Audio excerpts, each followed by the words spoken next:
தேவன் நம்மை கடைசி நாட்களிலே அவருடைய ராஜ்யத்தின் மேன்மைக்காக மகிமைக்காக ஆயத்தப்படுத்திக் கொண்டே இருக்கிறார். ஒரு ரோம போர்ச்சேகவன் எப்படி போருக்கு தயாராக இருக்க வேண்டுமோ அப்படி தயாராக இருக்க வேண்டும் என்றால் எப்படிப்பட்ட ஒரு வீரனாக இருக்க வேண்டும் என்று பரிசுத்த பவுலின் மூலமாக எபேசியருக்கு எழுதின நிருபத்திலே இந்த அதிகாரத்திலே 6ஆம் அதிகாரம் 10வது வசனத்திலிருந்து கிட்டத்தட்ட 18-19 அந்த அதிகாரம் முழுவதுமே நாம் பார்க்கிறோம். கடந்த வாரத்திலும் கூட தேவன் நமக்கு கொடுத்த அந்த 4வது ஆயுதம் விசுவாசம் என்னும் கேடகம், அதையும் ஒரு போர்ச்சேகவன் தன் கையிலே பிடித்திருக்க வேண்டும், அணிந்திருக்க வேண்டும் என்று அவர் குறிப்பிடுகிறார். அதிலே குறிப்பாக ரோம போர்ச்சேவர்கள் போரிடும் போது அவர்களுடைய மற்ற எல்லா ஆயுதங்களை காட்டிலும் இந்த கேடகம், ஷீல்டு, அது மிகவும் தரமான ஒரு பாதுகாப்பான ஒரு ஆயுதம். இன்னும் சொல்ல வேண்டுமானால் இந்த சர்வாயுத வர்க்கத்திலே மிகவும் முக்கியமான ஒரு ஆயுதமாக இருக்கும், தற்காப்பு ஆயுதம்தான். ஏன் இந்த கேடகம், இந்த ஷீல்டு மிகவும் பலமுடையதாக இருக்க வேண்டும் என்று நாம் பார்க்க வேண்டும். எபேசியருக்கு எழுதின நிருபம் 6ஆம் அதிகாரம் 16ஆம் வசனத்திலே இதை நாம் பார்க்கிறோம். எபேசியருக்கு எழுதின நிருபம் 6ஆம் அதிகாரம் 16வது வசனத்தை வாசியுங்கள்.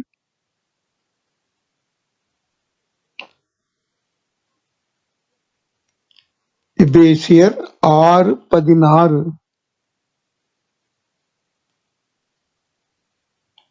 வேதாம் வைத்திருக்கிறவர்கள் யாராவது எடுத்திருந்தீர்களானால் உடனே வாசிக்கும்படியாக கேட்டுக்கொள்கிறேன்.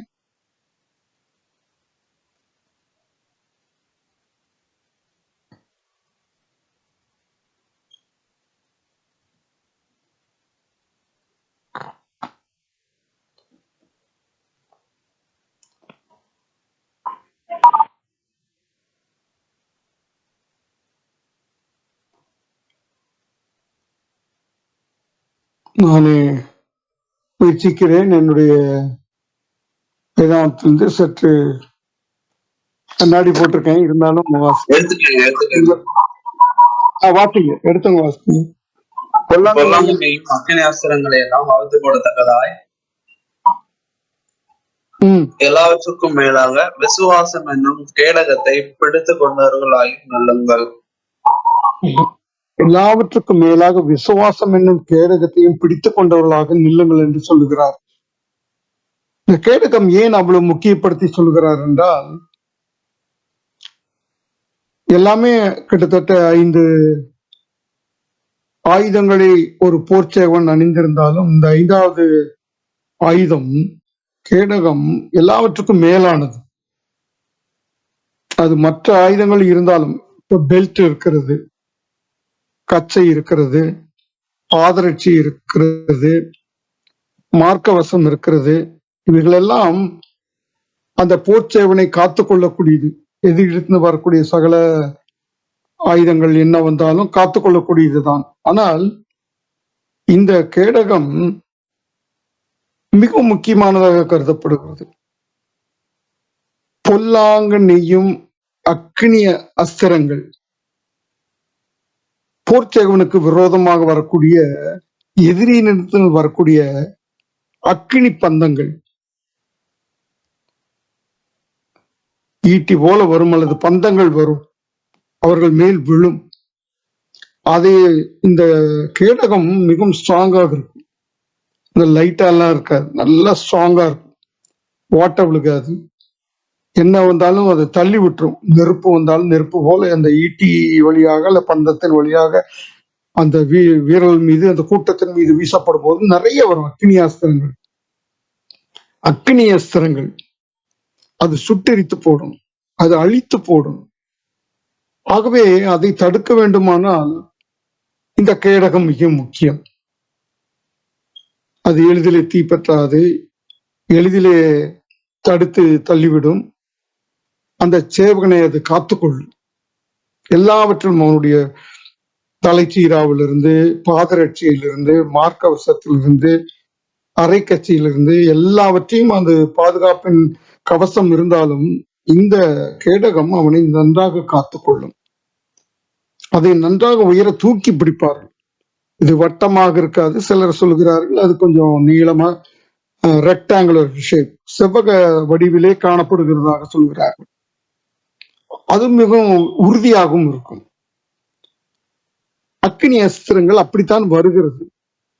வரும்போது அதை தடுத்து இவன் போர் செய்வதற்கு, இவன் முன்னேறுவதற்கு இந்த அக்னி அஸ்திரங்கள் எல்லாம் அவனை தாக்கி அவனை கொலை செய்தால் அவனை கொன்று போடுவதற்கு முயற்சிக்கும் போது இந்த கேடகம் அதை எளிதிலே தடுத்து அவனை தற்காத்துவிடும்.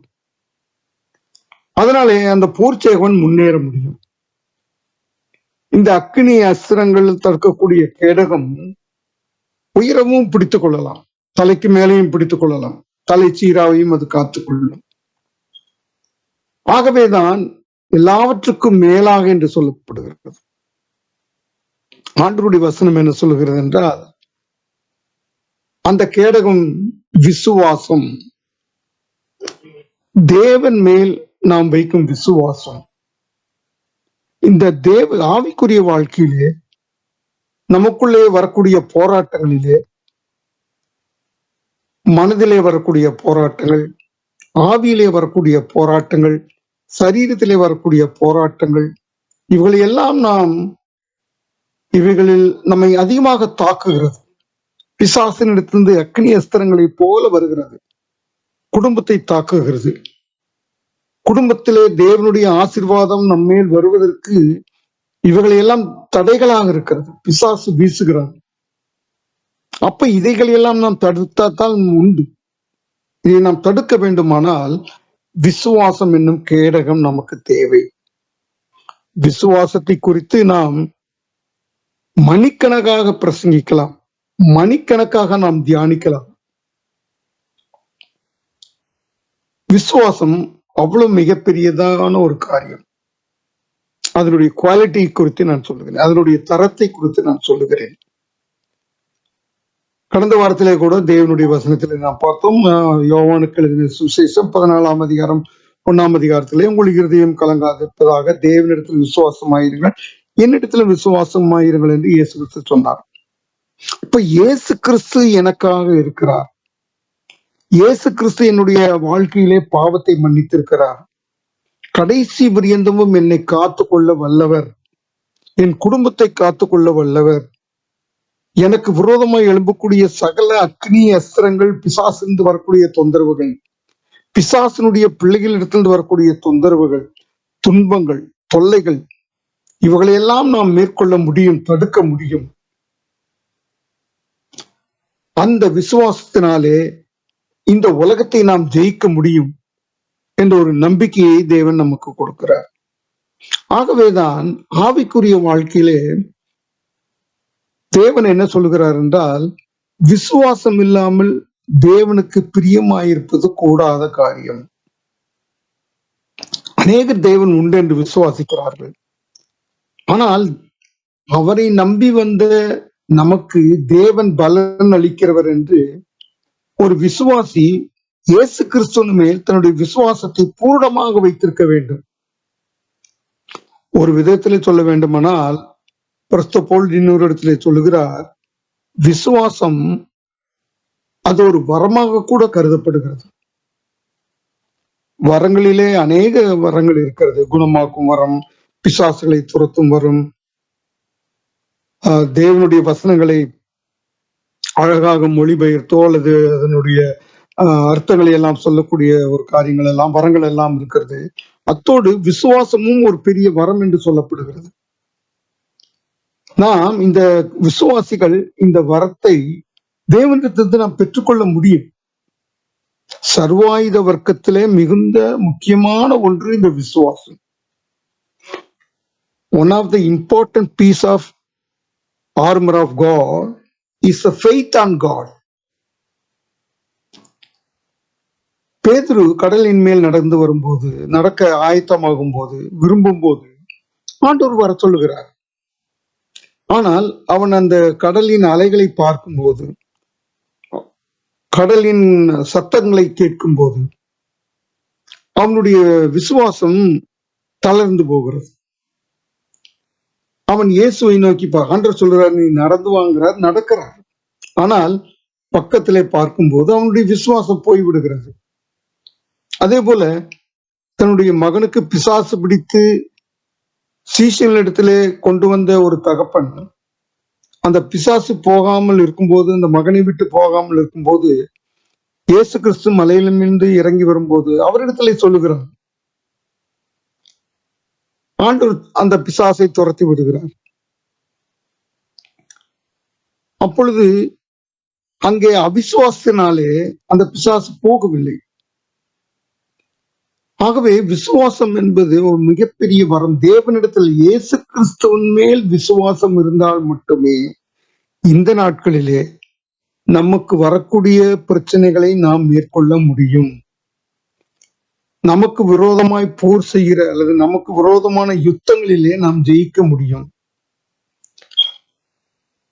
தேவன் அந்த விசுவாசமாகிய ஆயுதத்தை நமக்கு தருகிறார். ஆகவேதான் நாம் ஜெயிக்க முடியும். தேவன் தருகிறார். இன்றைக்கு உங்களிடத்திலும் என்னிடத்திலும் அந்த விசுவாசம் என்னும் உயர்ந்த ஆயுதம் இருக்கிறதா என்று நாம் பார்க்க வேண்டும்.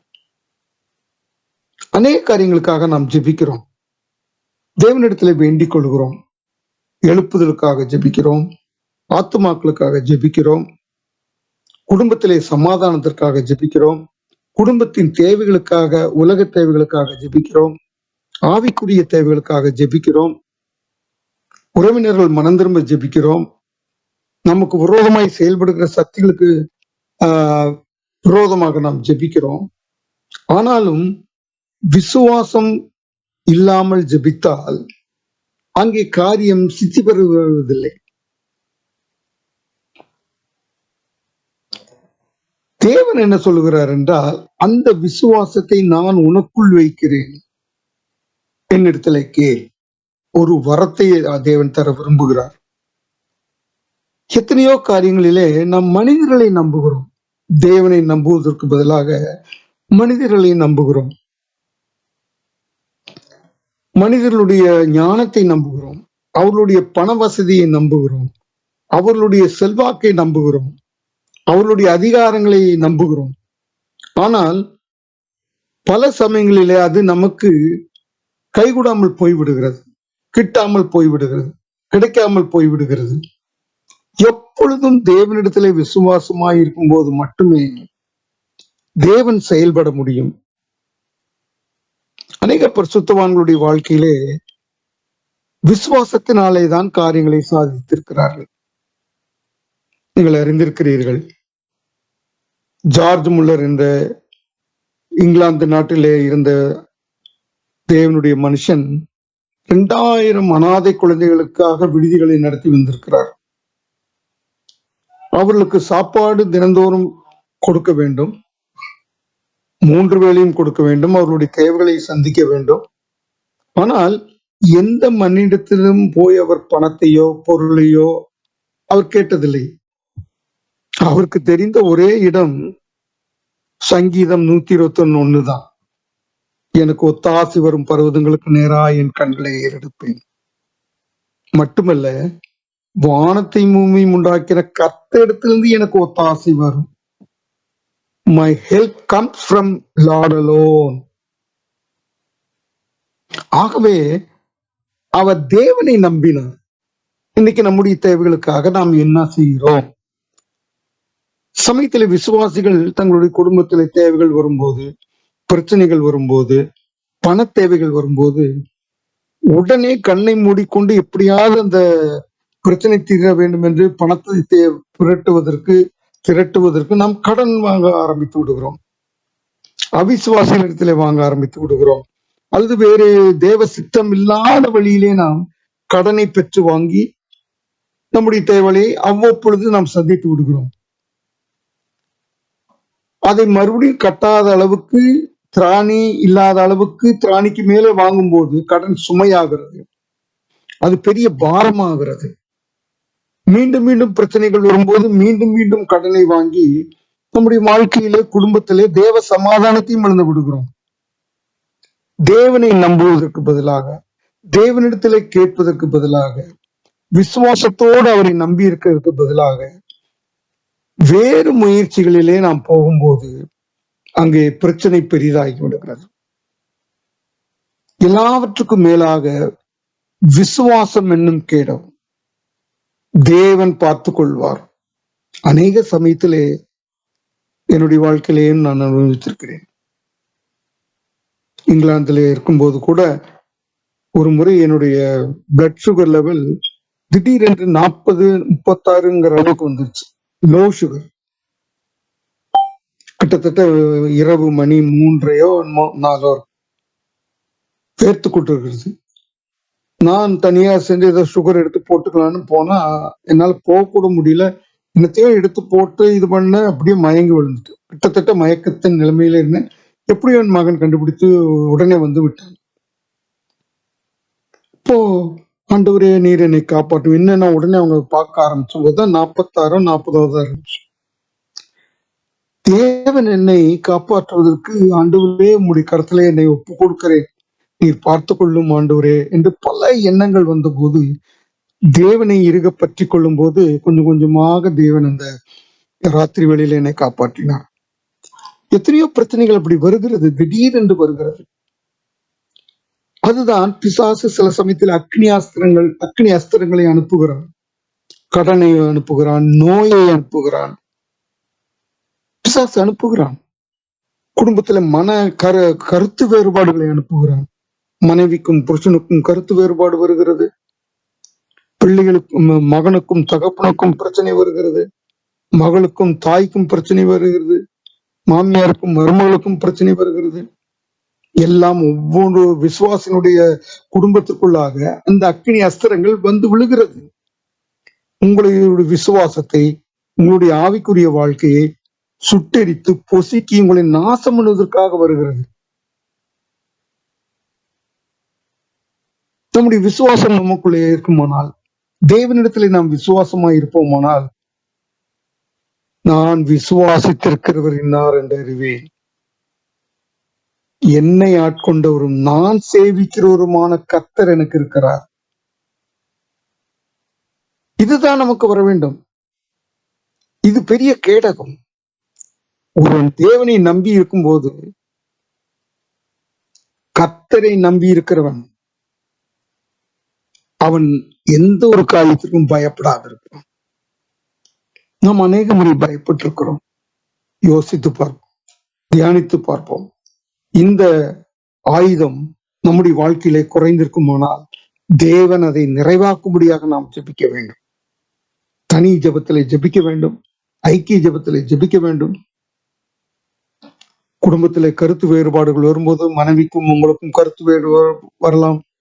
தேவனுடைய சமூகத்திலே தனித்து நாம் சென்று, ஆண்டவரே இதுக்கு நீர் ஒரு வழியை தர முடியும் ஆண்டவரே, நீர் எனக்கு கொடுத்த மனைவி, நீர் எனக்கு கொடுத்த புருஷன், நீர் எனக்கு கொடுத்த பிள்ளைகள், அவர்கள் வேறு விதமாக சிந்திக்கிறார்கள், நான் என்ன செய்ய நீர் சித்தமாயிருக்கிறேன், நான் உண்மை நம்புகிறேன், நீர் அவர்களிடத்திலே பேசும், என்னிடத்திலே பேசி என்னை ரட்சித்தீரே, நீர் எனக்கு கேடகமாயிருக்கிறீரே என்று தேவ சமூகத்திலே நாம் உயர்த்தி பிடிக்க வேண்டும் இந்த கேடகமாகிய விசுவாசம். அப்பொழுது அந்த அக்கினி அஸ்திரங்கள் எல்லாம் ஒன்றுமில்லாமல் போய்விடும். அது ஈட்டி வந்தாலும் அது அங்கே உடைந்து நொறுங்கி மழுங்கி அல்லது வளைந்து போய்விடும், நம்மை காத்துக்கொள்ளும். எத்தனையோ காரியங்களை குறித்து, எத்தனையோ காரியங்கள் விசுவாசத்தை குறித்து நாம் தியானிக்கலாம். கர்த்தர் இந்த 4வது ஆயுதம், சர்வாயுத வர்க்கத்திலே உள்ள ஆயுதம் விசுவாசம். அடுத்த ஆயுதத்தையும் கூட நான் பார்க்கலாம். அந்த வசனத்தை வாசிங்கள். 15, 16, அக்னிய 16, 17, எபேசியர் 6, 17.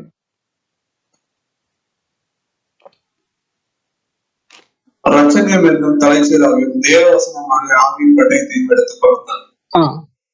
அடுத்தது தலைச்சீரா. இந்த தலைச்சீராங்கிறது ஹெல்மெட். ஹெல்மெட்னுடைய அருமை நம்ம சர்வசாதாரணமாவே புரிஞ்சுக்கலாம். அரசாங்கம் 2 வீலர் ஓட்டுறவங்க பொதுவா ரோட்ல போகும்போது மெதுவா போனாலும் சரி, வேகமா போனாலும் சரி, மீடியமா போனாலும் சரி, ஹெல்மெட் இல்லைன்னா ஃபைன் பண்ணிடுறாங்க. இது உலக பிரகாரமா நம்ம பார்க்கக்கூடிய ஒரு காரியம். ஏன்? நம்ம போடலைன்னா நமக்கு தான் ஆபத்து வரப்போகுது, நமக்கு தான் காயமாக போகுது, நமக்கு தான் மரணம் வரப்போகிறது. ஆனாலும் அரசாங்கம் ஒரு குடிமகன் மேல் அக்கறை இருக்கிறபடினாலோ சட்டத்தினாலோ கட்டாயம் ஹெல்மெட் போட வேண்டும், தலை சீராய் இருக்க வேண்டும், தலைக்கு கவசம் இருக்க வேண்டும். அது உன்னை மரணத்திலிருந்து உன்னை காக்க வல்லது. அதே போலதான் ரோம போர்ச்சேவனுடைய தலைச்சீரா மிகவும் உறுதியாக இருக்கும். அது கிட்டத்தட்ட இந்த கண்ணம் வரைக்கும் வரும். நீங்க அதை பார்த்துக்கலாம். ஹெல்மெட் மாதிரியே தான் இருக்கும். இப்ப இந்த காலத்து ஹெல்மெட்டை காட்டிலும் ஸ்ட்ராங்கா இருக்கும்னு நினைக்கிறேன். போர்ச்சேவர் உள்ள தனியா செய்கிறாரு விசேஷத்திற்கும். கிட்டத்தட்ட இந்த கன்னத்தினுடைய இது வரைக்கும் வரும், மூக்கு விட்டுரும். அதே போல காதெல்லாம் மறைச்சு அந்த ஹெல்மெட் இருக்கும், ஸ்ட்ராங்கா இருக்கும். அப்புறம் இந்த ஹெல்மெட் சாதாரணமா மொட்டையா இருக்காது. மேல ஒரு ஈட்டி மாதிரியோ அல்லது ஒரு சட மாதிரியோ கூட இருக்கும். நீங்கள் கற்பனை செய்து பாருங்க. அந்த ஹெல்மெட் அவனுடைய தலையை காக்கும். ஒருவேளை அந்த கேடகத்தை தாண்டி வந்தாலும் கூட அந்த ஹெல்மெட் மேல பட்டா அந்த ஹெல்மெட் ஸ்ட்ராங்கா இருக்கிறதுனால அந்த ஈட்டியோ அல்ல மற்ற காரியங்களோ அது விழுந்துவிடும், தலைக்கு ஆபத்து வரும். ஆகவே அவன் தலையில அடிபட்டுருச்சுனாக்கா அவ்வளவுதான், ஒண்ணும் பண்ண முடியாது. தலைக்குள்ளாக அந்த கோலியாத்து பாருங்க, அந்த தலையில அடிபட்டு பிற்பாடு நெத்தியில அடிபடுகிறது, அவ்வளவுதான். அந்த ஹெல்மெட் அவன் என்னதான் வந்தாலும் மறித்து போகக்கூடிய ஒரு நிலைமை வருகிறது. அப்போ ஹெட் இஸ் வெரி இம்பார்ட்டன்ட். ஒவ்வொரு கணவனும் குடும்பத்திற்கு தலைவனாக இருக்கிறான், தலையாக இருக்கிறான். மனைவிக்கு புருஷன் தலையாக இருக்கிறான், சபைக்கு கிறிஸ்து தலையாக இருக்கிறார். ஆகவே பிசாசு அதைத்தான் தாக்குவான், ஹெட்டை தான் தாக்குவான். குடும்பத்துல பாத்தீங்கன்னா புருஷனை தாக்குவான் பெரும்பாலும், எல்லாரையும் தான்.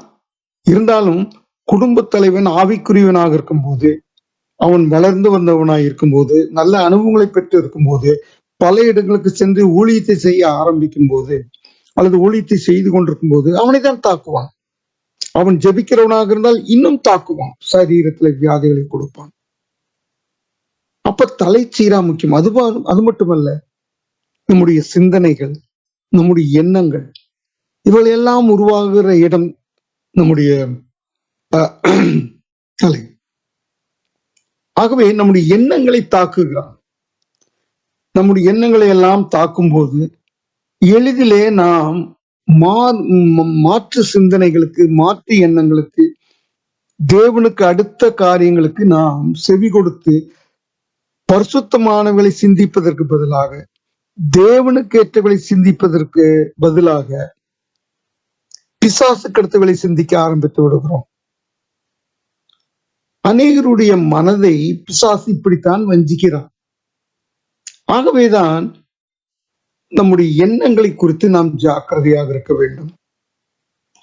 சகல எண்ணங்களையும் நியாயந்திருக்க தேவன் ஒரு நாளில் நியமித்திருக்கிறார். சகல கிரியைகளை பிரசங்கிலே வாசிக்கிறோம். அப்ப நம்முடைய எண்ணங்களை குறித்து நாம் எப்படி இருக்கிறோம்? மனதை கட்டுப்படுத்துகிறோமா? எண்ணங்களிலே எல்லாவற்றையும் நாம் சிறைப்படுத்தி வைத்திருக்கிறோமா? தேவனுக்கு விரோதமான சகல எண்ணங்களையும் சகல சிந்தைகளையும் நாம் கட்டுப்படுத்தி இருக்க வேண்டும். போர்க்களம் எங்கே இருக்கிறது? நம்மிடத்திலே தான் இருக்கு, நம்முடைய மனதிலே தான் அந்த போர்க்களம். ஒரு வீரன் போருக்கு போறான், போர்க்களத்துக்கு போறான்னு என்ன அர்த்தம்? ஆவிக்குரிய பிரகாரமாக நம்முடைய மனதிலே தான் அந்த போர் நடக்கிறது. ஆவிக்குரிய போர் மனதிலே தான் நடக்கிறது, நம்முடைய சிந்தனையிலே தான் நடக்கிறது. நாம் தேவனுடைய வசனத்திலே வாசிக்கிறோம் அல்லவா, வீணான சிந்தைகள், சிந்தையிலே கேடானார்கள், மாம்ச சிந்தை மரணம். அப்போ ஆவிக்குரிய பூச்சியவர்களாகினா ஆவிக்குரிய சிந்தையுடையவர்களாக இருக்க வேண்டுமானால் வேறு சிந்தனைகளில் நம்முடைய மனதிலே வருவதற்கு இடம் கொடுக்க கூடாது. தேவனுக்கு விரோதமான எந்த ஒரு காரியத்திற்கும் நாம் இடம் கொடுக்க கூடாது. ஆகவேதான் பரிசுத்த பவுல் ஹெல்மெட்டுக்கு அதை ஒப்பிடுகிறார். கர்த்தருடைய சிந்தை எங்களுக்கோ கிறிஸ்துவின் சிந்தை உண்டாயிருக்கிறது. பரிசுத்த பவுல் சொல்லுகிறார், அவருடைய சிந்தை மனம் திரும்புவதற்கு முன்பு எப்படி இருந்தது? தேவனுடைய பிள்ளைகளை துன்பப்படுத்துவதும் தேவனுடைய சபையை பாழ்படுத்துவதுமாக இருந்த சிந்தனையுடையவராக இருந்தார். அந்த சிந்தனை அதிகாரம் பெற்றபடியினாலே செயல் வடிவத்துக்கு வந்தது. அநேகரை சிறைபிடித்தான், அநேகரை துன்புறுத்தினான் என்று நாம் வாசிக்கிறோம். ஆகவே நம்முடைய சிந்தனைகளிலே நாம் கேர்ஃபுல்லா இல்லைன, கருத்துடையவர்களாக இல்லாவிடில் அருமையானவர்களே, பிசாசு நம்மை எளிதிலே பின்வாங்க வைத்து விடுவான். யூதாஸ் அப்படித்தான் பின்வாங்கி போனான். ஆகவேதான் நம்முடைய எண்ணங்களை குறித்து நாம் ஜாக்கிரதையாக இருக்க வேண்டும். நான் கல்லூரியிலே படித்த இந்த நாட்களிலே மதுரையில இருக்கும்போது கிறிஸ்டியன் ஒரு அண்ணன் இருந்தாங்க. அவங்க ஒரு சின்ன பிரசங்கத்துல நிறைய காரியங்கள் சொன்னாங்க ஒரு நாள். அதுல ஒரு காரியம் எனக்கு இப்பொழுது ஞாபகத்துக்கு வருது. நீ யார் அப்படின்னு கேட்டாங்க. ஹூ ஆர் யூ அப்படின்னு கேட்டாங்க. பல இந்த கேள்வி பலருக்கு மனதில் இருக்கலாம், பலர் கேட்டிருக்கலாம், நம்மையும் கேட்டிருக்கலாம், நாமே கேட்டிருக்கலாம் அநேகரை, அல்லது நமக்கே இந்த எண்ணங்கள் வந்திருக்கலாம், நான் யார் அப்படின்னு நம்ம யோசிக்கலாம். அப்ப அவங்க ஒரு வார்த்தை சொன்னாரு, உன் எண்ணம் எப்படி இருக்கிறதோ, உன் சிந்தனை எப்படி இருக்கிறதோ, அல்லது உன் சிந்தனை எதுவோ அதுதான் நீ அப்படின்னாங்க. The thoughts of your mind is yourself. நீ யாருன்னா உன்னுடைய சிந்தனை தான், உன்னுடைய எண்ணங்கள் தான் அப்படின்னாங்க. எனக்கு அப்போ அவ்வளவா புரியல. ஆனா நாட்கள் ஆக ஆக ஆக நம்ம யாருங்கிறத ஓரளவுக்கு நம்ம புரியணும்னு இந்த கேள்வியும் பதிலும் எனக்கு பயனுள்ளதாக இருந்தது.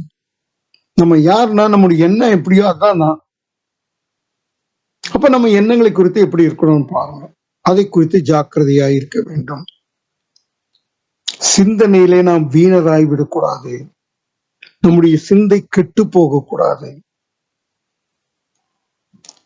இந்த கெட்ட குமாரன் கதை என்று நம்ம சொல்லுகிறோம் அல்லவா, தேவனிய ஆண்டவர் சொன்ன ஒரு காரியம் லூக்கா 15 அதிகாரத்திலே சொல்லுகிறார்.